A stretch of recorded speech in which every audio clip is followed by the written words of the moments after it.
Hello, Polon 2. This is going to be your Intermission 1 guide for Mythic Court. It's going to be a short video because it's rather pretty simple.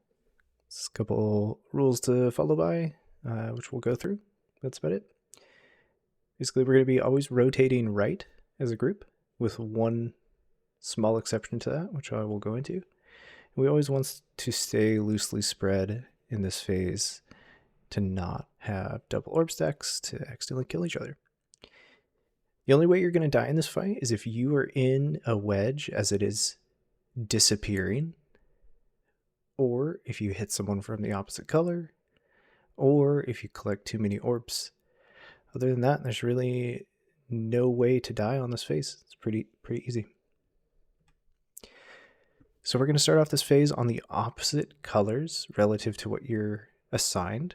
So blue is on red and red is on blue. And the one thing to note about this phase is all of the slices are predetermined. They go in the same spots in the same order throughout the entire phase. So everything is predetermined as far as positioning. So these markers are very specific on where you're supposed to be standing and stacking and loose spreading. The orbs in this phase will always spawn on the first set of wedges that spawn as she starts her wedge casts, her wedge cycle, whatever. So this is what it's going to look like. We're going to start on our markers, and we're going to get the first wedge, and it's going to spawn the orbs, and we rotate. And we want to go into the wedge that is one short of where the orbs of the opposite color are.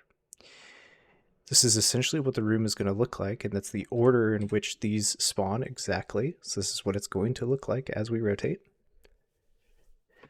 Again, you can stand in a wedge as it has the web stuff appearing. It will not kill you. It will do a little bit of damage, but it will not kill you. And what you're doing is you're waiting here for that initial wedge to explode and disappear. And once it does, you're going to be moving into that wedge and collecting your orbs. And we're going to wait for all the other wedges to disappear.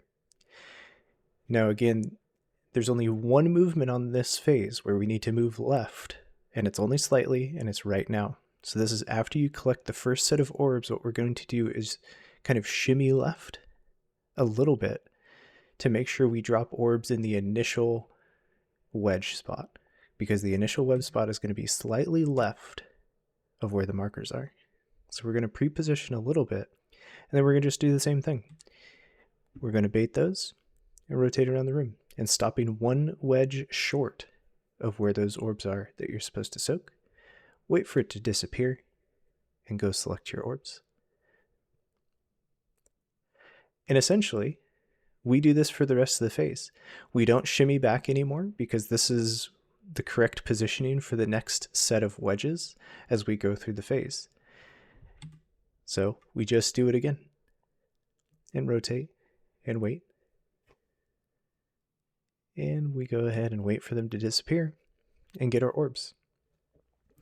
This is going to happen about I think we're going to do this 4 times. Essentially what we're trying to do is kind of milk this shield a little bit to wait for CDs to line up. We'll be pushing this phase around the 3-minute mark. So if we get to the 3-minute mark and the shield is not broken yet, that's when I'll call for break the shield. I might call for a whole DPS at this point, but we're going to continuously do this rotation, this one specifically here, until the 3-minute mark. It should be 4 sets of orbs, technically, instead of 3 like some of the videos suggest. We just want to milk the shield a little bit to make sure cooldowns line up. And that is Intermission 1. If everyone's alive and they just watch this video real quick, we'll probably get through this phase the first time we do it. It is very simple. All right, take it easy.